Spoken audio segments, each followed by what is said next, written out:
귀한 저자들이 하나님의 말씀을 집필했습니다. 성령님의 도움 없이는 우리의 지혜로는 이해할 수 없사오니 하나님 우리와 함께 하시고 성령님 충만하게 채워주셔서 말씀을 밝히 이해하도록 인도하여 주옵소서. 말씀을 듣는 자가 되기를 원치 않습니다. 듣고 행하는 자가 되기를 원합니다. 하나님 구체적으로 이 삶에 말씀을 적용할 수 있는 지혜를 허락하여 주옵소서. 감사하며 예수님의 이름으로 기도합니다. 귀한 말씀을 주신 또 하나님께 감사를 드립니다. 예전 그리스 헬라 시대의 연극에서 보면 가면은 중요한 역할을 했습니다.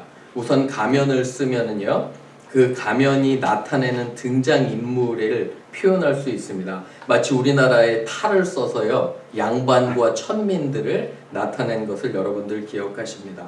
그리고 가면을 쓰면 여러 사람의 역할을 하게 됩니다. 같은 사람이 이 사람도 했다, 저 사람도 했다, 여자도 했다, 남자도 했다, 이렇게 역할을 할 수가 있고요. 또한 관객들이 그 가면을 보면서 그 사람의 성품에 대해서도 대충 짐작을 하게 됩니다. 웃는 얼굴, 그죠? 우는 얼굴, 찡그린 얼굴, 이러한 것들을 보게 됩니다. 그런데 저는 이 가면을 생각할 때마다 가장 무서운 것이 뭐냐면, 믿지 않는 사람이 믿는 사람의 가면을 쓸 때 가장 위험하지 않나, 이런 생각을 해봅니다. 그러니까 겉과 속이 다를 수 있고요. 여러분들과 제가 아무리 잘 차려입어도 이렇게 잘 차려입으셨죠, 그죠? 썬데이니까. 저도 마찬가지입니다. 저의 그런 일요일날, 주일날의 이런 모습들이 저의 일상적인 개인적인 삶과 다르다면 아주 이게 위험한 것이 됩니다. 그런데 악한 사람들은 이렇게 가면을 쓰고 우리에게 자주 찾아옵니다. 사랑하는 여러분, 우리가 믿음 생활을 할 때 가장 어려운 것이 뭐냐면요, 이렇게 악한 의도로 접근하거나 우리에게 험담을 하거나 나쁜 일을 하거나 해를 가하는 사람들을 과연 도대체 우리는 어떻게 해야 되는지, 이게 너무너무도 어려운 주제라 오늘 사도 바울이 로마서를 통해서 우리가 살펴보려고 합니다. 저는 목사입니다. 그런데 제가 영어 전공을 했기 때문에 이민 목회 하나님께서 부르심을 저는 알게 됐어요. 사람들 여기 오면 그래도 영어가 좀 편하기 때문에 많은 분들을 도와드립니다. 어느 정도 도와드리고 나서 여기 세틀다운이 되면 그때서부터는 저와의 관계를 끊습니다. 제가 너무 상처를 많이 받아서 그동안에 이민 목회 20년 동안 하면서 상처를 계속 받아가지고 이제는 조심해야 되나? 이런 생각도 듭니다. 하지 말아야겠다. 아예 도와주지 말아야지 내가 상처를 받지 않겠구나 하는 생각도 듭니다. 여러분, 근데 그게 맞는 생각일까요? 오늘 말씀을 통해서 우리가 이게 정말 어렵고 그리고 우리를 이용하려는 사람, 악한 사람들 분명히 있잖아요, 우리 주위에. 여러분은 아마 제가 모르지만 지난주에도 어쩌면 어떤 사람의 험담 때문에 잠을 못 이루신 분도 계실 거고요. 지난주에 어떤 사람의 그런 악한 행동이나 잘못된 행동 때문에 여러분 마음이 아프셨을 수도 있어요. 저에게도 마찬가지입니다. 근데 과연 이러한 사람들을 우리는 어떻게 지혜롭게 하나님의 방법으로 대할까? 오늘 사도 바울은 성경을 통해서 제시합니다. 제 얘기가 아니에요. 성경의 말씀, 하나님 원하시는 걸 행함으로 하나님께 영광을 돌리는 저와 여러분 되기를 주님의 이름으로 축원합니다. 세 가지로 우리가 한번 살펴보기를 원합니다. 우리를 저주하는 자를 축복함으로, blessing, 축복함으로 선으로 악을 이겨야 합니다. 이 verse는 좀 잘못됐는데 여러분들이 고치세요. 제가 실수했습니다. 14절과 17, 19절이에요. 그런데 우리를 저주하는 자를 축복함으로 선으로 악을 이겨야 합니다. Let us overcome evil with good by blessing those who curse us. 우리 한번 1번 읽어봅니다. 시작. 우리를 저주하는 자를 축복함으로 선으로 악을 이겨야 합니다. 예, 말씀 한번 보시기를 바래요. 우선 14절 한번 보세요. 너희를 뭐 하는 자요? 박해하는 자, 그죠? 박해라는 말은 한자로 찾아보니까 아주 옆에서 견딜 수 없게 멀리 떨어진 게 아니에요. 옆에서 견딜 수 없게 해를 가하는 그게 원래 의미래요. 밖에라는 뜻이. 옆에서 끊임없이 나를 힘들게 하고 어렵게 하는 자를 사도 바울 보시면 뭐 하래요? 여기서 그러한 자들을 축복하라. 그죠? 축복하고 뭐 하지 말래요? 저주하지 말라고 여기서 사도 바울은 분명히 우리에게 이야기하는 것을 보게 됩니다. 그리고 17절 한번 보세요. 밑에 17절 아무에게도 악을 악으로 갚지 말고 모든 사람에게 앞에서 무슨 일을 하래요? 선한 일을 도모하라. 그러니까 악한 사람에게 축복하라는 거예요. 여러분 악한 사람을 피하라고 했어요? 안 했어요? 말씀 잘 생각해 보세요. 여기서 흥미로운 것은 악한 사람을 피하라고 안 해요. 말씀은 악한 사람을 무시하라고도 안 해요. 악한 사람에게 보복하라고 해요, 안 해요? 악한 사람에게 우리 마음은 쏴주고 싶잖아요, 그죠? 보복하고 싶잖아요, 그죠? 우리의 죄성이 내가 하나를 해를 가하면 내가 10개를 주고 싶잖아요, 그죠? 저런 괘씸한 못된 이런 마음이 드는데 그게 아니라 도리어 여러분 피하는 것도 아니고 해를 가하는 것도 아니고 도리어 축복하래요. 적극적으로 그 사람을 위해서 기도하고 적극적으로 그 사람을 위해서 다가가라는 말씀, 전혀 상반된 말씀이에요. 이게 성령님 없으면 안 돼요. 사랑하는 여러분, 우리의 마음으로 적을, 나에게 해를 가한 사람을 사랑한다고요? 전도한다고요? 교회 데리고 온다고요? 싫어요. 같이 예배드리는 그것조차 견딜 수 없는 게 우리의 인간적인 그런 죄성이에요. 하지만 어떤 힘으로 되냐면 성령의 힘으로 의지하면 우리는 될 줄로 믿습니다. 아멘. 그죠? 전도할 사람 생각해 보세요. 그죠? 교회에 데리고 올 사람 생각해 보세요. 안 데리고 오고 싶어요. 그죠?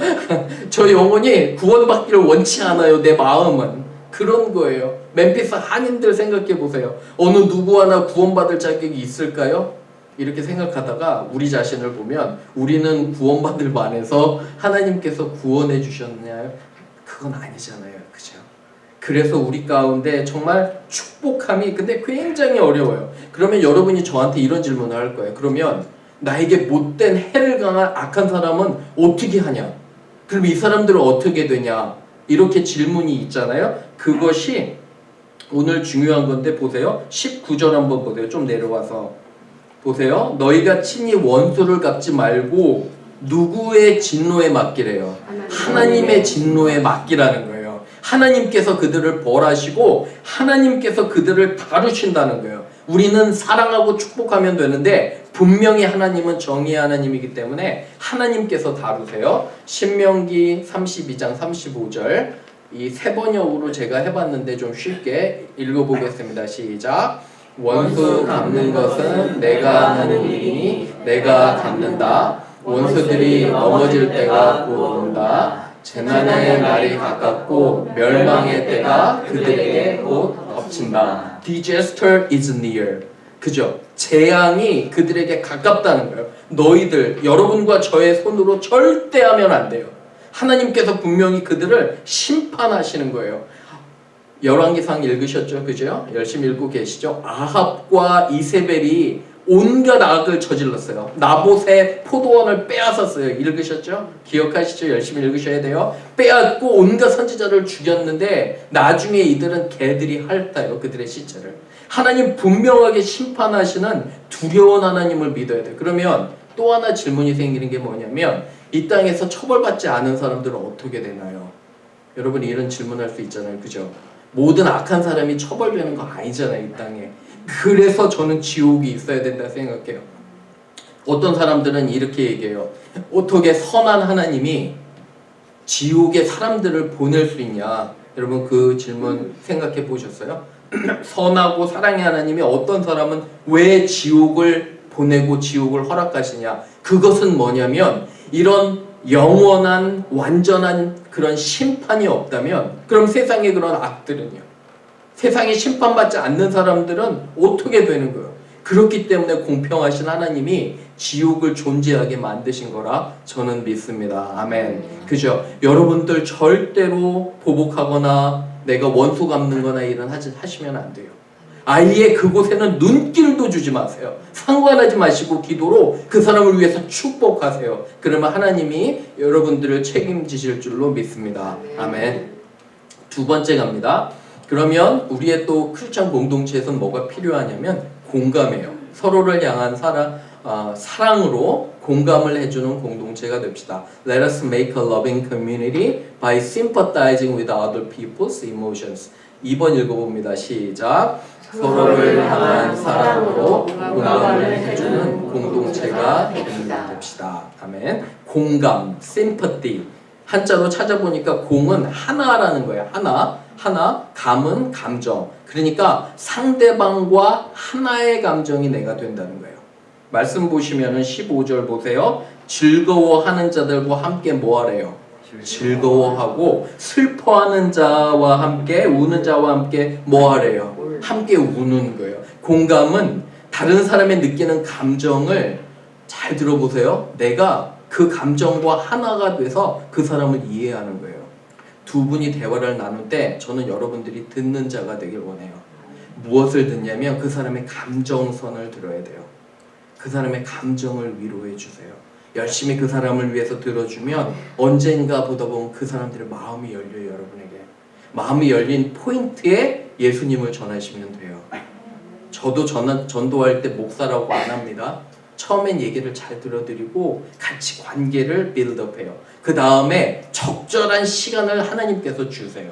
지혜 가운데. 그럴 때 복음을 전하면 교회에 오게 되는 것을 제가 고백합니다. 공감은 정말 중요해요. 마태복음 11장 16절 17절에 주님께서 이러한 말씀을 하세요. 이 세대를 무엇으로 비유할까? 비유하건대 아이들이 장터에 앉아 제 동물을 불러 이르되 우리가 너희를 향하여 피리를 불어도 너희가 춤추지 않고 우리가 슬피 울어도 너희가 가슴을 치지 아니하였다 함과 같으니라. We played the flute for you, you did not dance. We sang a dirge and you did not mourn. 무슨 말이냐면 전혀 무관심하다는 거예요.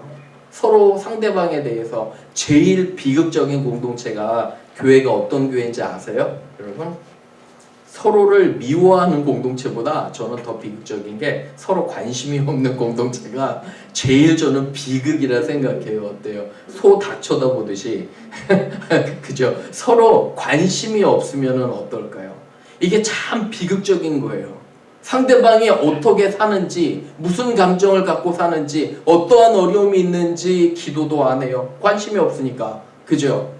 그리고 만나지도 않아요. 관심이 없으니까. 이게 가장 비극적인 공동체라고 저는 생각이 들어요. 여러분 마음 가운데 하나님을 정말 사랑하는 마음이 있어야 돼요. 지난 2주 동안 선교사님 아들이 이제 저희 집에 이제 거했어요. 그래서 이제 같이 먹고 자고 지냈는데 우리 아이들이랑 선교사님 아들이 이제 시인입니다. 시인에게 이제 한 번은 이런 간증을 하는 거예요. 자기는 고등학교 4년이잖아요. 미국은 4년 동안 다 옮겨 다녔대요. 매년마다. 마음이 너무 아프더라고요. 9th 그레이드 때는 파키스탄에 있었어요. 10th 그레이드 때는 대만에 있었어요. 11th 그레이드는 달러스에 있었어요. 12th 그레이드는 다시 대만에 있었어요. 어떤 학년이 제일 힘들었냐고 물어봤더니 미국 달라스에서 있었던 때가 제일 힘들었대요. 여러분 생각해 보세요. 미국이 좋을 것 같잖아요. 가장 선진국이잖아요. 그죠? 근데 얘는 달라스가 그 안에 자기가 들어가는 게 제일 힘들었대요. 그러한 간증을 하면서 자기가 그때는 너무 어려웠지만 하나님께서 자기에게 가르쳐 주신 게 있대요. 사람들을 볼 때 열린 마음이 생기더래요. 그리고 다른 문화에서 온 사람들에게 그 사람들을 이해할 수 있는 마음을 하나님께서 자기에게 주셨대요. 멋있죠? 대학생인데 그죠? 그러한 고난을 통해서 이 젊은이가 다른 사람들을 공감하고 이해하는 것. 어쩌면 여러분과 저에게 어려움을 주신 것도 하나님께서 그 똑같은 어려움을 당하는 사람들을 뭐 하라고요? 공감하라고. 그렇죠? 공감하고 그 사람을 위해서 기도하라고 이러한 것들을 주신 것이 아닌가 생각이 듭니다. 아멘. 그죠? 2023년도는 우리가 정말 선으로 악을 이김과 동시에 우리 안에 깊은 서로에 대한 사랑이 있기를 주님의 이름으로 축원합니다.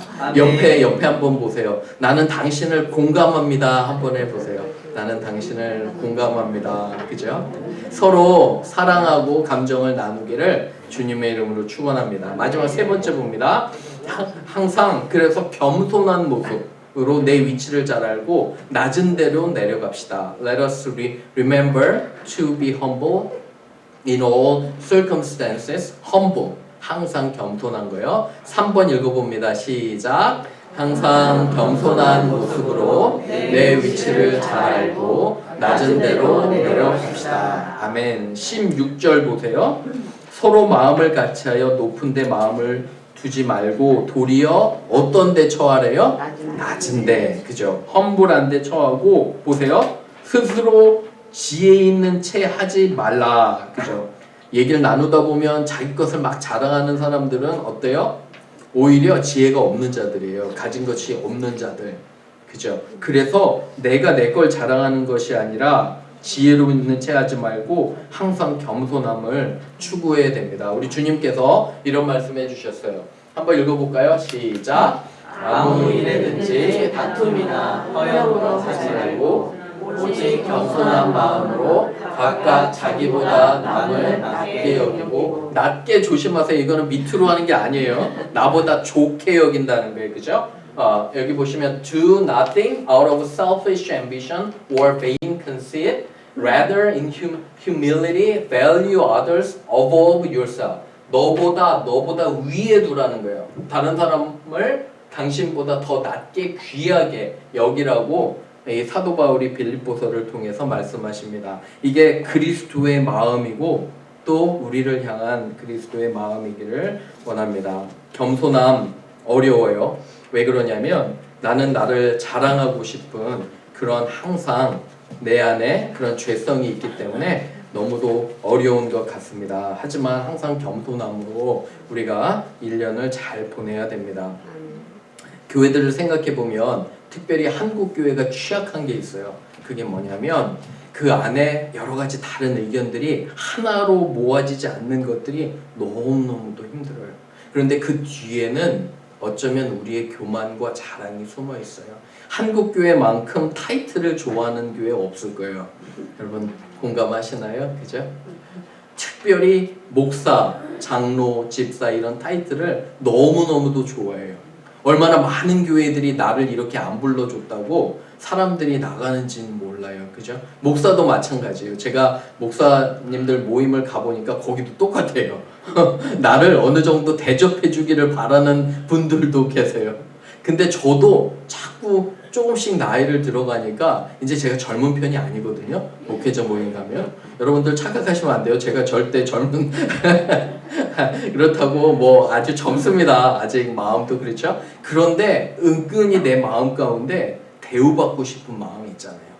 존중받고 싶은 마음이. 그래서 항상 우리가 하나님 앞에서 새롭게 하지 않으면 우리가 이러한 교만함이 있는 줄로 압니다. 사도 바울은 결론을 냅니다. 저도 결론 내리는데 거기 보세요. 20절에 내 원수가 줄이거든 뭐하래요? 먹이고 목마르거든 뭐하래요? 마시게 하라는 거. 그리함으로 내가 숯불을 그 머리에 쌓아 놓으리라. 어려워요. 무슨 말이냐면 이 성경 시대에는 죄를 진 사람들은 있잖아요. 숯불 있죠. 뜨거운 숯을 냄비에 담아서 머리에 이고 다니는 풍습이 있었대요. 몇 시간 동안. 숯불을 잔뜩 담은 냄비는 어떻게 돼요? 뜨거워지잖아요. 그죠? 그럼 내 머리 위에 냄비를 올리면 어떻게 돼요? 머리도 뜨거워지는 거예요. 그죠? 점점 뜨거워지는 거예요. 숯불이라는 것이. 무슨 말이냐면 내가 죄를 지면 그 사람이 깨닫게 된다는 거예요. 그런 풍습이 있었던 거예요. 조금씩 내가 정말 잘못했구나. 무슨 말이냐면 우리가 우리에게 해를 가한 원수들에게 선을 계속 베풀잖아요. 그럼 선이 마치 숯불처럼 되는 거예요. 그 사람들의 양심에 점점 더 뜨겁게 해서 그들이 회개한다는 거예요. 이 말씀이 뭐냐면 그들의 양심 가운데 생각 가운데 우리가 계속 선을 행하면 우리의 선을 통해서 그들이 회개할 지점이 온다는 거예요. 그렇게 할 때까지 끝까지 선으로 하라는 거예요. 회개를 안 한다면 그때는 하나님께서 심판하심을 믿어요. 그렇죠. 근데 그 전에는 우리의 선을 통해서 이들이 스스로 깨닫게. 제일 좋은 방법이 뭐예요? 여러분들 자녀 다 키워보셔서 아셨죠? 아무리 잔소리를 해도 어때요? 그죠? 잔소리로 들어요. 저도 그러더라고요. 그죠? 본인이 어떻게 해야 돼요? 깨달아야 돼요. 깨달을 때까지 하나님께서 그 사람을 깨닫게 하실 때까지 우리는 계속 선을 행하는 거예요. 여러분들과 제가 중심을 잡고 있으면 분명히 선이 악을 이길 그때가 올 것이라 저는 믿습니다. 아멘. 그죠? 우리 사랑하는 코르도바 교회 귀한 성도 여러분들의 마음 가운데도 2023년도는요 결단코 악에 지지 마세요. 험담한다고 같이 험담하지 마시고 같이 회방하지 마시고 그런 사람들과는 상종도 하지 마세요. 하나님을 찬양하고 사랑하고 그리고 내가 중심을 잘 잡아야 돼요. 선을 항상 행하는 저와 여러분 되기를 주님의 이름으로 축원합니다. 아멘. 우리 같이 한번 기도하겠습니다.